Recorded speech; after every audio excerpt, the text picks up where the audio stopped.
Anselme, d'abord, j'aurais aimé te poser une question sur cette salle et ce que tu nous as donné comme panorama. Qu'est-ce que c'est, ça? Alors, ce sont des Alpes. Hein. Pour le moment, ce sont que des Alpes. Alors, c'est un œuvre en processus. Je ne sais pas encore ce que les Alpes me disent. Alors, je me demande chaque matin, qu'est-ce que je dois faire avec ces Alpes? Alors, je les ai faits parce que j'aime les Alpes, que je les ai vues souvent quand j'étais en Autriche, et je les ai peints. Mais ce n'est pas encore fini. Alors, parce que tu sais, je ne suis pas un peintre des Alpes. C'est vrai que tu n'es pas un peintre alpestre, oui. Mais en même temps, là, tu nous as, comment dirais-je, circonscrit dans un système de panorama à l'ancienne, où tu nous as fait un vrai paysage panoramique, comme si on était en train de regarder les sommets. Et puis j'ai vu que tu avais écrit existence et essence. Pourquoi? Oui, quand je vois un montagne tellement aiguë, on peut dire, oui. Je pense à la philosophie de Sartre. Alors, les termes essence, existence, oui. Et je pense à cette philosophie qui vient d'ailleurs de Heidegger. De Heidegger, hein. parce que Sartre l'a pris à Heidegger, oui. Ça. Et j'ai vu que ton existence est plus ou moins haute et ton essence plus ou moins basse. C'est-à-dire qu'en fait, tu n'as pas de lieu pour l'essence et l'existence. Si? Je crois que je l'ai renversé, l'essence de l'essence existence, parce que existence, normalement, c'est le général, et l'essence, c'est moi, c'est mon existence individualisée. Singulière. Mais moi, j'ai mis l'essence dans le tout. Mm-hmm. Alors, dans les die Wolken, dans les nuages, je l'ai mis dans les nuages, qui est une chose qui est une chose générale. Alors, je l'ai renversé les deux mots. Et ces tableaux, tu les as peints à partir de photographies que tu prends d'habitude, c'est ça? Tu as monté des photographies, tu les avais en panorama aussi? Oui. Alors, après, vous verrez peut-être, je mets les photos par terre, et puis je pique des photos. Alors, je copie pas les photos, mais je me laisse transporter par les photos. Les photos me transportent le souvenir que j'ai de ces montagnes, parce que ces montagnes, j'ai vues une fois. Alors, tu as parlé dans le début de ta leçon aujourd'hui de la question de l'origine des arts, de l'origine de ton art, et de cet atelier comme étant un lieu qui était le lieu où se fabriquait, se construisait l'origine. Est-ce que tu pourrais préciser un peu ou nous parler de ton rapport à la photographie comme lien originaire à ensuite ta peinture, tes constructions? Alors, la photographie est très complexe pour moi. D'abord, c'est comme je me sers de la photographie comme les anciens maîtres servaient des études. Alors, ils notaient un arbre, ils notaient une certaine impression avec le crayon. Aujourd'hui, on a une photo, on prend en photo, et puis ça m'aide à me souvenir d'une expérience que j'avais, mais j'utilise aussi la photographie elle-même. Alors, pas seulement comme un service, mais elle-même en faisant des livres, des photos des photos qui se déroulent dans le temps. Alors, on fait page sur page et on a une sorte alors, on se promène dans le temps. Par contre, un tableau, on le voit, on l'a tout de suite. Après, on peut rester sur le tableau, on peut réfléchir, etc. Mais c'est une apparition. Un livre, c'est pas une apparition. Un livre, c'est une chose qu'il faut parcourir avec le temps. Et il faut mettre en marche son souvenir. Parce que quand on est à la page 20, il faut qu'on sache encore la page 1 pour comprendre la construction de ce livre. Donc en fait, la photographie, elle te sert à la fois de carnet d'esquisse, elle te sert aussi de journal. C'est une manière d'être un journal. Et tu as terminé cette leçon par des extraits de ton journal, que tu n'as pas fini parce que tu n'as pas retrouvé la dernière feuille que tu pourras lire à la fin. éventuellement. Parce qu'il y avait une chose très très belle dans le... Non, mais tu sais, un journal, on peut arrêter où on veut. Oui, c'est Parce ça. que ça, Mais il y avait dans la page que tu n'as pas lue et que donc je vais lire à ta place. Il y avait... on aurait dû faire ça toujours, hein, au Collège de France. Peut-être. Parce que tu parles beaucoup mieux que moi. En français, ça peut m'arriver. En allemand, ça serait moins simple.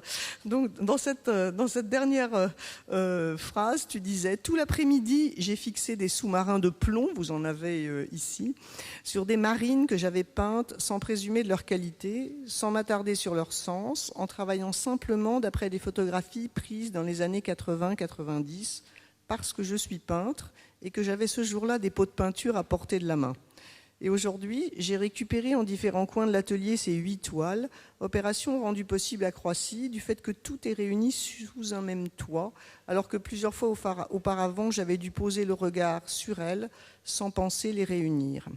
Et tu termines, j'ai ouvert la porte qui donne sur la mezzanine, où nous nous situons, et la chaleur de la pièce a lentement été absorbée par la grande halle. Échange de respiration. Alors, je me suis permis de me substituer à toi juste pour lire ça, parce qu'il me semblait que c'est là... bien que tu l'as lu, parce que comme ça tout le monde a compris. Parce que N'insiste pas. Ça me semble une très bonne description de la façon que tu as de procéder, c'est-à-dire qu'il y avait, comme par hasard, c'était des photographies des années 80-90, et nous sommes en 2010, et tu les retravailles. Donc il y a toujours cette capacité que tu as de stocker, de même que tu as ce besoin de collecter. Donc tu collectes, tu stockes, tu engranges, et tu as besoin d'avoir ce matériau en permanence à disposition. Et tu essayes toujours de créer des lieux, donc vous allez voir ça ensuite quand nous allons nous déambuler dans cet immense espace. Nous le verrons aussi quand nous irons à Barjac. Tu as besoin d'avoir tu crées des lieux, ce sont tes ateliers, qui sont des endroits où tu peux toujours assembler. Et tu peux assembler ce qui est épars, disséminé. Il faut toujours que tu réunisses parce que tu as besoin de cet échange de respiration, comme tu dis, entre les morceaux, les éléments, les pièces détachées et ce que tu vas composer. Oui, alors tout ce que vous verrez, c'est comme des synapses. C'est mon cerveau. Alors, comme dans le cerveau, on bouge toujours les choses, on fait des connexions avec des choses avec les choses les plus éloignées.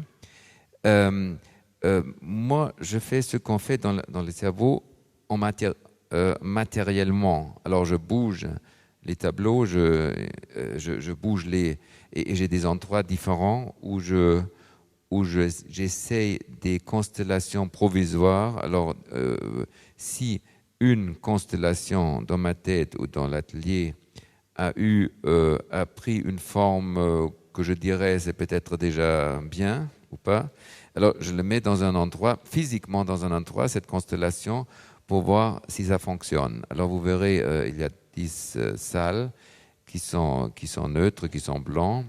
Et là, j'essaie toujours de fixer pour un moment un mouvement. Un mouvement. Alors, ce terme de constellation que tu emploies, qui est aussi... les constellations sont des choses que tu peins, parce que tu peins des cieux étoilés. Je trouve que c'est une très belle métaphore, mais qui est en même temps une réalité. C'est-à-dire que tes tableaux changent complètement. Par exemple, ces tableaux que tu as mis en panorama pour aujourd'hui, la dernière fois que je les ai vus, ils n'étaient pas en panorama. Ils étaient en angle et donc les perspectives étaient complètement cassées. Oui, mais je les peins l'un après l'autre. Tu ouais. vois, et là, ça s'adapte. Voilà. Parce que j'avais l'idée en peignant. J'avais l'idée, c'est comme un livre. Alors je fais page après page, en peignant. Ça m'amusait. Oui. Alors le stade que vous voyez maintenant, ça m'amuse. Enfin, ça va tout seul. Oui, parce que là, c'est jointoyé. Oui. Tu peux les jointoyer. Après le travail commence après. C'est ça.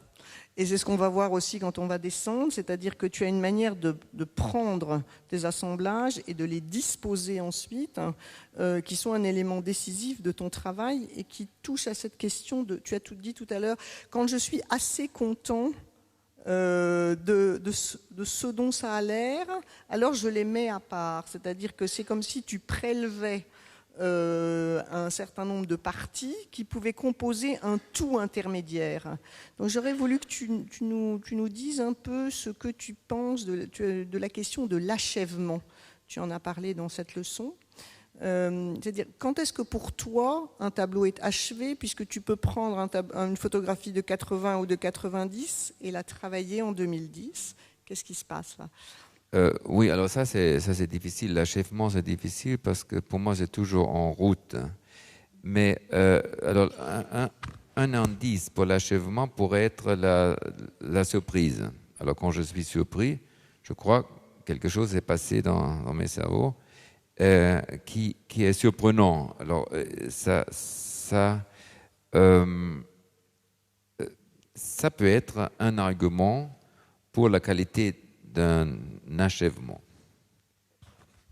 Et cette surprise, tu peux l'avoir plusieurs fois, puisque tu continues. Oui, parfois une surprise est faux. Alors, le lendemain, on se rend compte qu'on a été surpris d'une chose peut-être qu'on avait déjà vue une fois dans l'histoire de l'art. Alors on ne veut pas se répéter. Alors ça peut arriver qu'on est surpris. On voit quelque chose, mais on ne se rend pas compte que ça existe déjà. On ne se rend pas compte qu'on avait aimé ça parce qu'on l'avait vu avant, peut-être 30, 40 ans avant, dans un musée. Alors il faut être toujours très... Mobilisé. Il faut être toujours mobilisé de ne pas faire des répétitions. Oui. Alors ça m'amène à une autre question que je voulais te poser par rapport à cette leçon, c'est qu'est-ce qui pour toi est ancien et qu'est-ce qui est nouveau? Ancien et qu'est-ce qui est nouveau? Ça c'est une question que je vois pas ça comme ça. Mais alors pour moi, il n'y a pas d'ancien et nouveau. Ça c'est difficile de... Alors, je dirais, le nouveau, c'est une surprise, ça c'est clair. Mais je ne fais pas la distinction entre nouveau et ancien parce que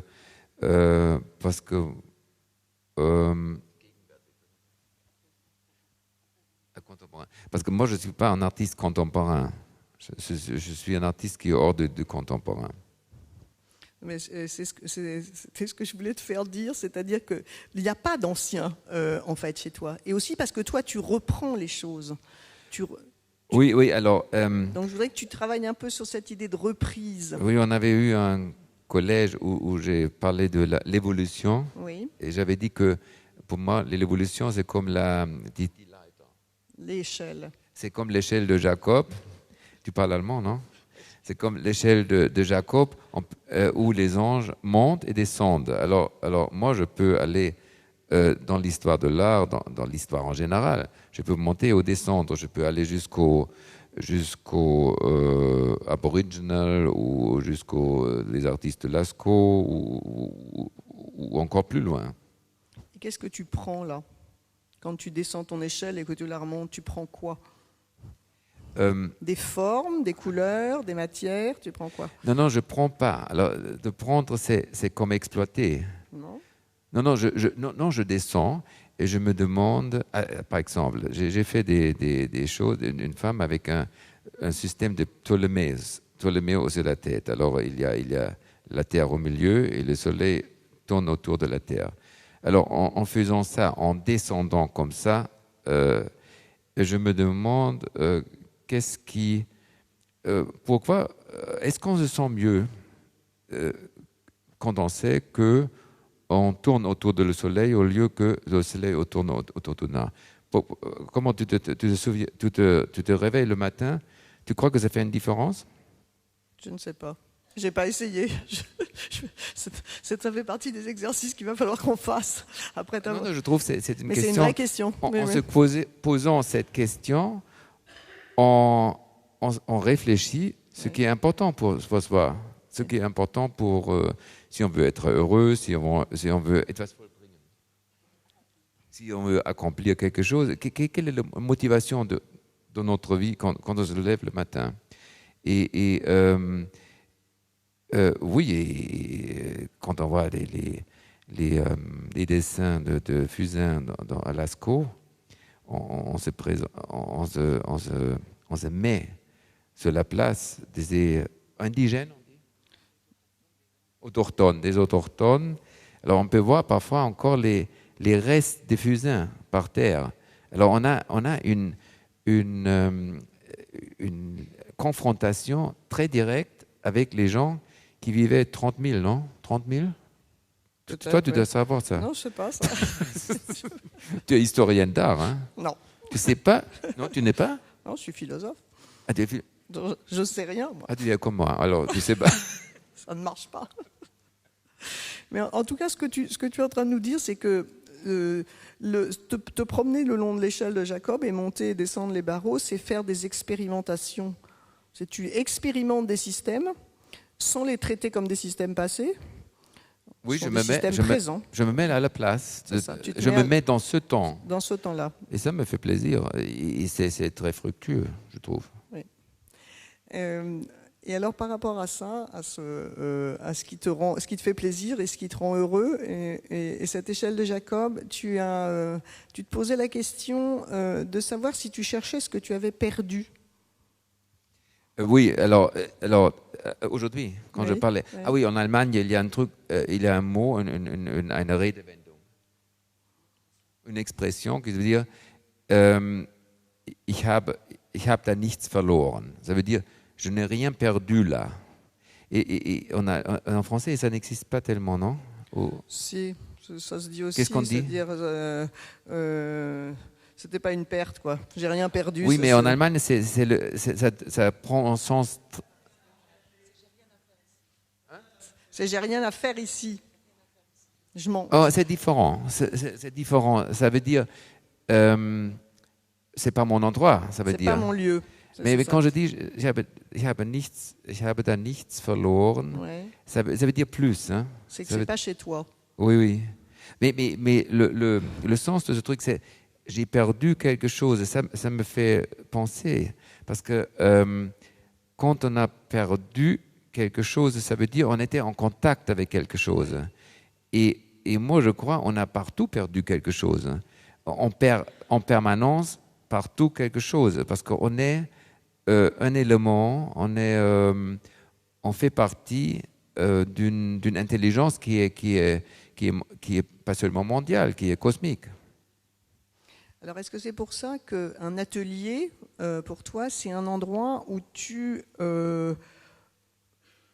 constitues, reconstitues, apportes, engranges plusieurs mondes à la fois, de manière à ce que tu puisses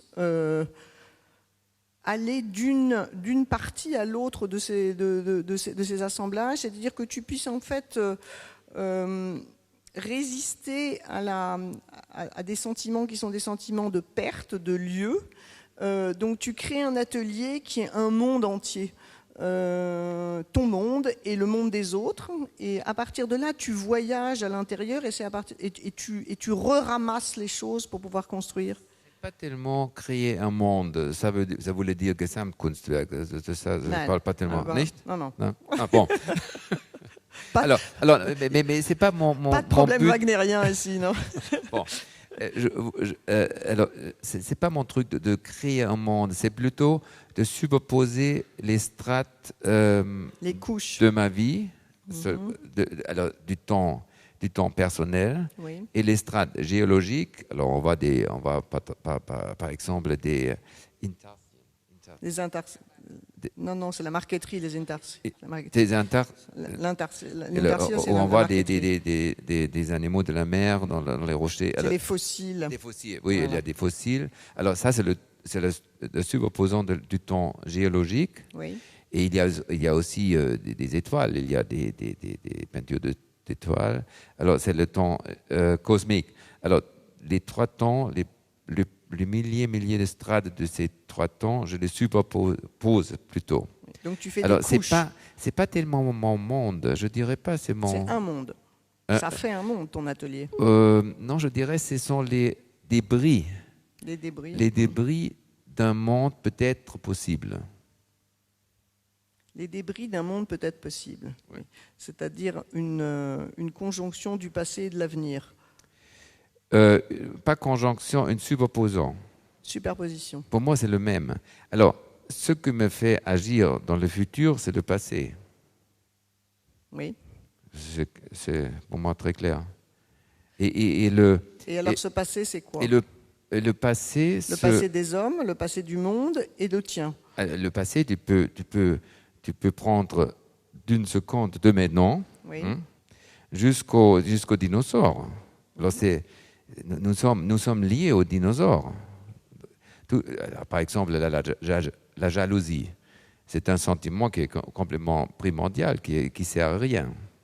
Mais ça vient des dinosaures. C'est notre petit cerveau derrière qui est inscrit là. Et tu aimes bien te sentir sentir relié? Tu aimes bien te sentir relié aux dinosaures? Moi, j'aime beaucoup, oui. Non, c'est pas une question de aimer ou pas.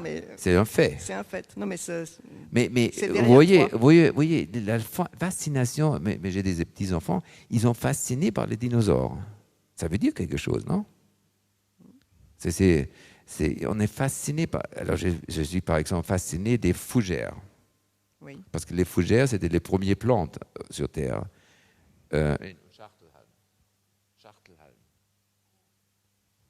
C'est un mot spécial. Hein? Ça, je sais. Ça. C'est une des premières plantes qu'il y avait sur Terre. Et on est fasciné. Vous êtes fasciné par ça, non? Oui. Tout le monde est fasciné. Je crois. Moi, je dis toujours tout le monde quand je dis quelque chose. Hein? C'est des prêles. Les prêles, oui, les prêles. Alors je prétends tout le monde est fasciné par les fougères. Alors, est-ce que la fougère, c'est une plante originaire? C'est une Urpflanze? Oui, c'était les premières plantes. Hein. Et notre fusain, le charbon. Notre charbon vient des fougères. Et quand vous avez dans votre main une pièce de charbon, le vrai charbon, pas le truc, le vrai charbon, vous verrez encore les fougères là-dedans. C'est très, très beau. Et j'ai fait un livre avec des fougères. Oui. J'ai dessiné des fougères et je l'ai nommé d'énergie pour les prochains 2000 années. Hein. On parle en milliers d'années, hein. On ne parle pas en dizaines. Donc c'est là aussi où tu tiens toutes les Indes dans tes mains. Avec une fougère, tu tiens le temps. Non, je ne tiens pas le temps. Je me plonge penche vers le temps, oui. Donc dans tes couches, c'est pour ça que l'image de l'échelle que tu aimes beaucoup et que tu as peinte un certain nombre de fois joue beaucoup. Dans tes couches, tu peux monter et descendre l'échelle. Oui. Et cette circulation là, d'un barreau à l'autre, oui. C'est même plus que ça. C'est pas seulement monter et descendre. Dans la Bible, les anges montent et descendent. Moi, je dirais, en montant, je descends en même temps. C'est ce que la mythologie de la Merkaba dit. Alors, il y a vous connaissez les sept palais célestes. Il y a même des chansons populaires. Il faut aller sur sept ponts, etc. Alors, c'est inscrit dans notre culture, les sept palais. Alors, c'est une mythologie des Juifs. C'est les Merkaba. C'est le vaisseau qui traverse les cieux,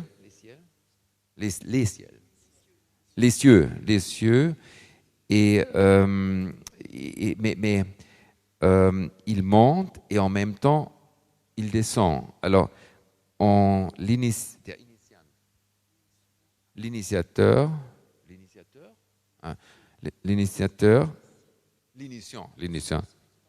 oui. Celui-ci qui est en initiation, c'est l'initiant, non? L'initiant. Alors, il monte à travers les sept palais et en même temps, il descend en soi-même, dans sa sous-conscience, on pourrait dire. Alors, pour cette raison, je dis, c'est pas tellement que je monte et que je descends, que je fais comme ça, mais c'est une chose que je fais en même temps, descendre et monter. Donc c'est un mouvement Oui, intérieur. tu sais le fameux Faust. Oui.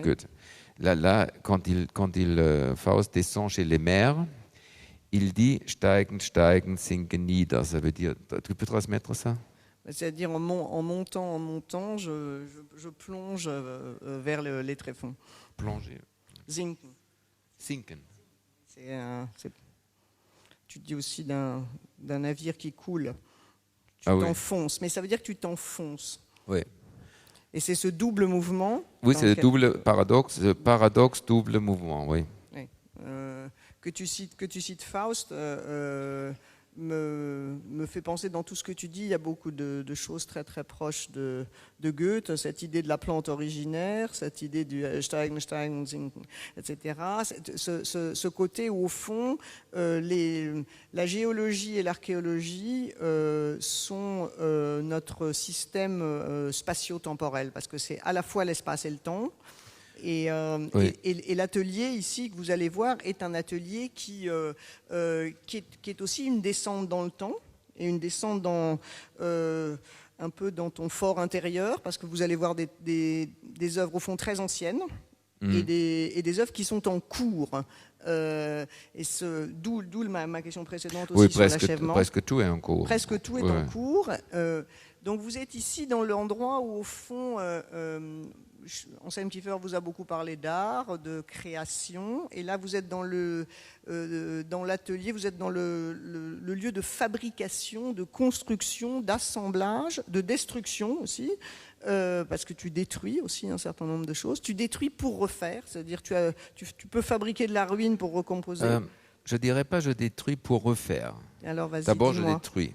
D'abord tu détruis. Parce que je suis pas content, Oui. parce que j'haïs ce que je vois, parce que c'est pas bien.